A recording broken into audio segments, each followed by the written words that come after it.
Bendiciones, mis amados hermanos y hermanas en el Señor, en esta hermosa tarde de hoy viernes. La palabra del Señor nos habla y dice en Efesios 2:10, pues somos la obra maestra de Dios. Él nos creó de nuevo en Cristo Jesús a fin de que hagamos las cosas buenas que Él preparó para nosotros tiempo atrás. Cuando nosotros vemos esta porción bíblica, inmediatamente la relacionamos a lo que dice en Génesis: hagamos al hombre a nuestra imagen y semejanza. Cuando habla la palabra hagamos al hombre a nuestra imagen y semejanza, y la palabra del Señor dice en Génesis, según las Escrituras, que fuimos hechos a imagen y semejanza de Dios.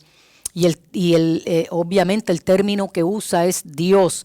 Pablo es el que entonces amplía y hace un análisis más amplio cuando dice fuimos creados a imagen y semejanza de su Hijo en esta oportunidad de esta nueva vida que Él nos brinda. En el devocional Repensar la Vida de Shane Claiborne, nos plantea precisamente un análisis más profundo de la importancia de entender que fuimos creados a imagen y semejanza de Dios.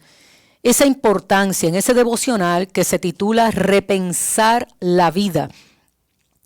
Y ella nos lleva precisamente a esa porción bíblica: somos la obra maestra de Dios. Él nos creó de nuevo en Cristo Jesús.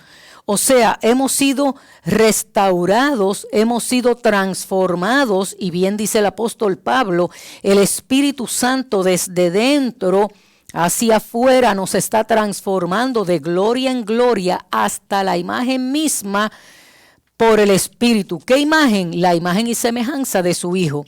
Entonces esto nos lleva precisamente al ejercicio de repensar la vida con un entendimiento correcto de lo que es saber, entender e internalizar lo que es ser creados a su imagen y semejanza. Y esto implica mucho más de una apariencia física.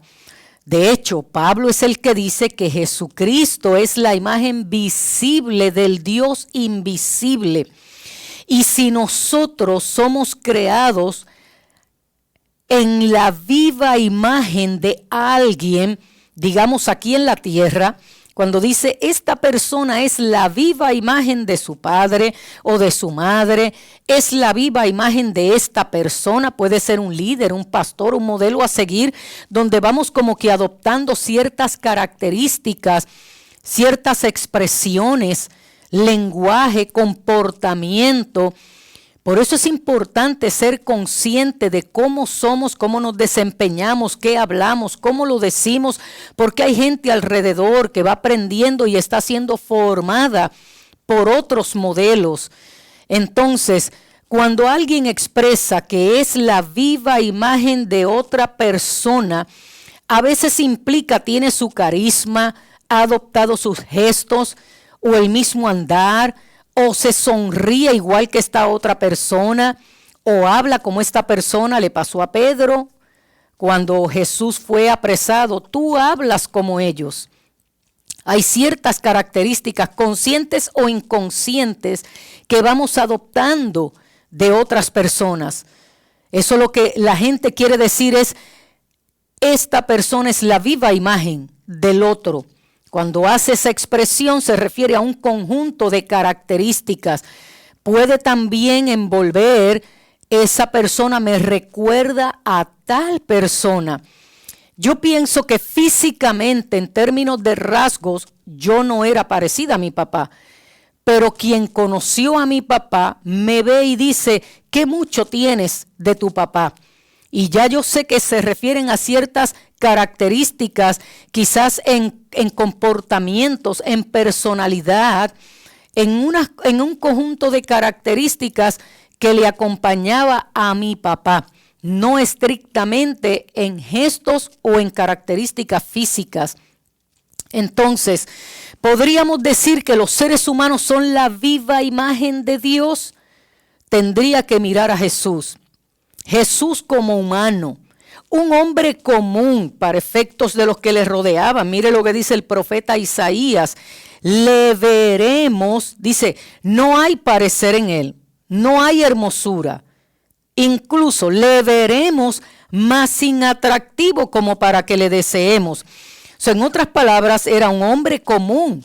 En una sociedad, en una generación, podía pasar como cualquier otra persona. Físicamente, en términos fisiológicos o en términos de su biología, no había algo diferente en él para que nosotros pudiéramos identificar, no, este hombre vino del cielo, este hombre, no por esas características, pero era la imagen visible del Dios invisible en otro conjunto de características. Dios no tiene cuerpo, Dios no tiene una biología, por lo tanto, biológicamente no podíamos decir que Jesús era la imagen de Dios, como tampoco podemos decir que el Génesis se refiere que biológicamente somos como Dios. En ese término, cuando habla de imagen y semejanza, es otro conjunto de características.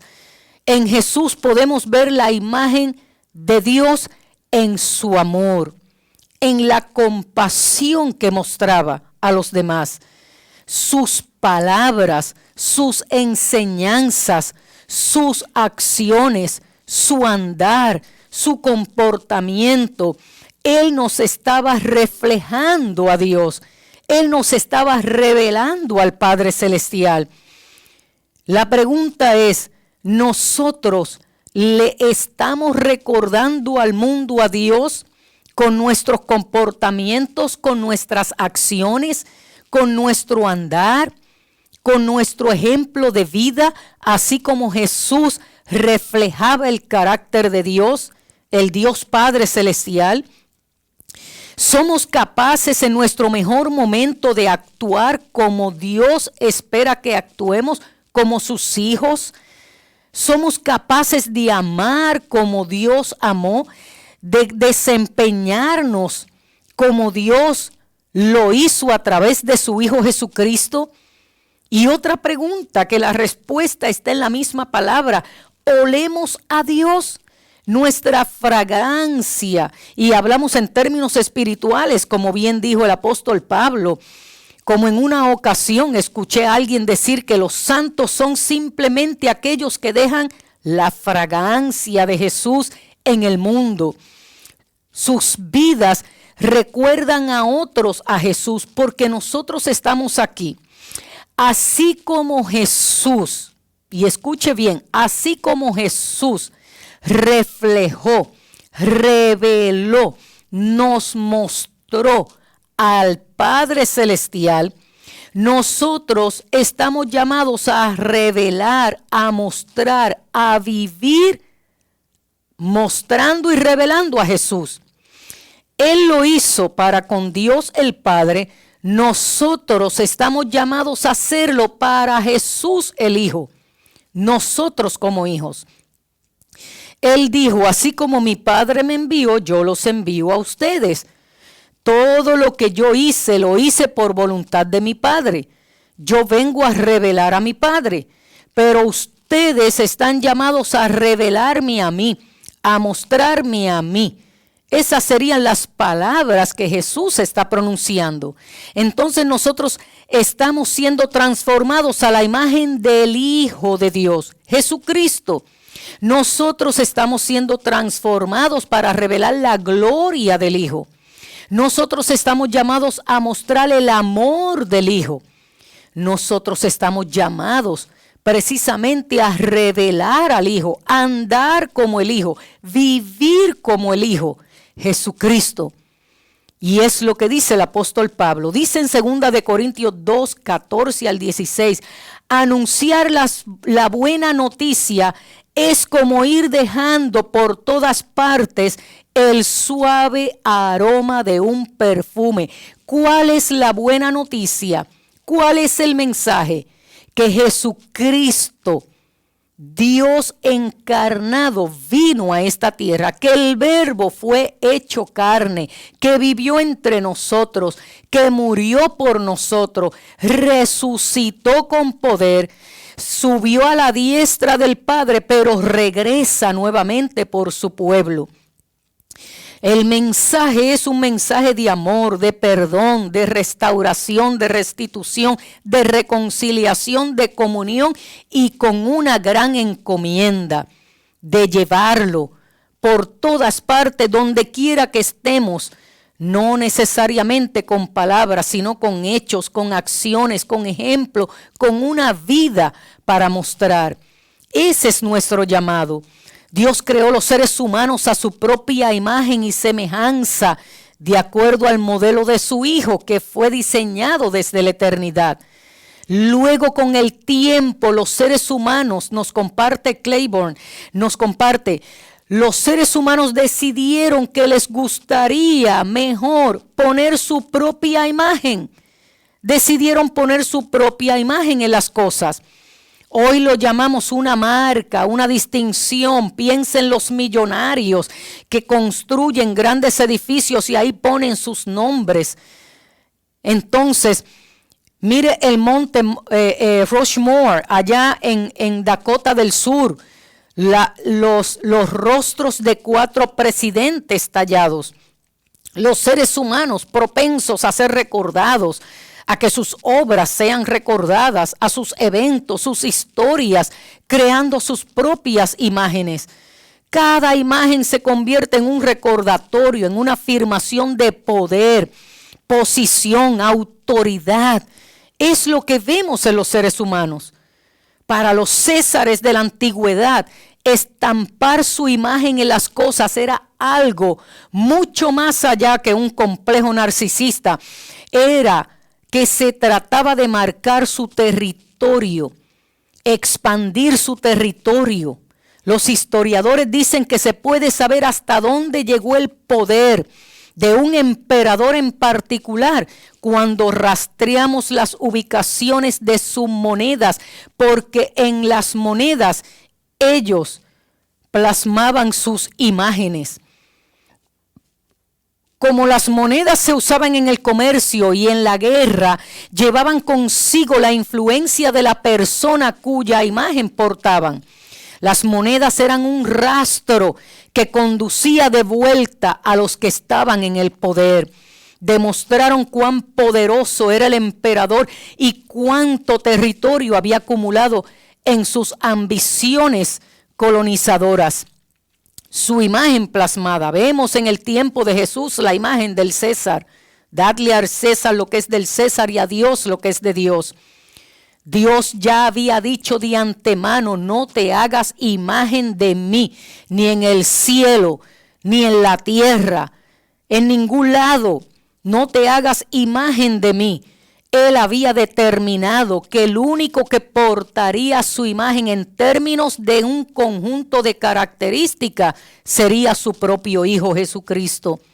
La imagen visible del Dios invisible, y no en términos de características físicas, sino en comportamiento, en amor, en acciones. Jesucristo esparciendo el perfume del cielo, el perfume de su Padre en todo lo que hacía. La unción que le acompañó estaba revelando quién era el Padre Celestial. Y tú y yo estamos llamados precisamente a continuar esparciendo ese perfume del Hijo, revelando al Hijo, mostrando al Hijo. Por lo tanto, la imagen de Dios está impregnada en las monedas de Dios. Y lo pongo entre comillas. Si alguna imagen está impregnada en sus monedas, tal vez puedas ver a dónde va esto. La imagen de Dios es demasiado gloriosa para ponerla en una moneda, en una estatua, en un monumento. La imagen divina, como te dije anteriormente, Dios determinó que no se haría ninguna imagen de Él. Pero Él eligió hacernos a su imagen y semejanza. Tú y yo somos esa moneda viva. Tú y yo somos esa evidencia. Somos quienes llevamos y portamos la imagen de Dios en términos de ese conjunto de características. Llevamos la influencia de Dios donde quiera que vamos. Podemos ver hasta dónde se extiende el reino de Dios. Alguien que va hasta los confines del mundo va llevando esa imagen de Dios para que otros se conviertan en las monedas de Dios. Y no hablo esto en términos económicos, estoy hablando esto en que nosotros somos los que debemos revelar la imagen visible de ese Dios invisible como lo hizo su Hijo Jesucristo. ¿Cómo lo hacemos? Imitando al Hijo, viviendo la vida que el Hijo vivió en amor, compasión, misericordia, la gracia que le acompañó. Por eso, mientras el mensaje se lleva hasta el fin del mundo, como fue el mandato, entonces podemos ver el alcance de ese reino en ti y en mí, donde están los seres humanos restaurados, redimidos, portadores de esa gloria en Cristo Jesús. Ese es el alcance del reino de Dios y su justicia. Como dijo el apóstol Juan, nadie ha visto jamás a Dios, pero si nos amamos los unos a los otros, Dios vive en nosotros y el amor de Dios se completa en nosotros. Donde quiera que haya un ser humano, ahí está Dios. Ese ser redimido que está siendo transformado de gloria en gloria hasta la imagen misma. Somos nosotros los portadores de esa imagen en Cristo Jesús. Y esa es la gran diferencia entre los césares o los hombres que han querido plasmar su imagen en alguna firma, en algún lugar, en algún monumento. Los hombres como los césares en los tiempos antiguos querían ser vistos, pero no conocidos. Sin embargo, Dios quiere ser conocido, pero no ser visto, hasta que estemos cara a cara frente a Él y seamos completos en Él. La imagen de Dios es demasiado profunda para tallarla en cualquier piedra, estamparla en cualquier pieza de metal por mayor calidad que sea. No, mi amado hermano y hermana, y finalizo. Él mismo prohibió. ¿Por qué?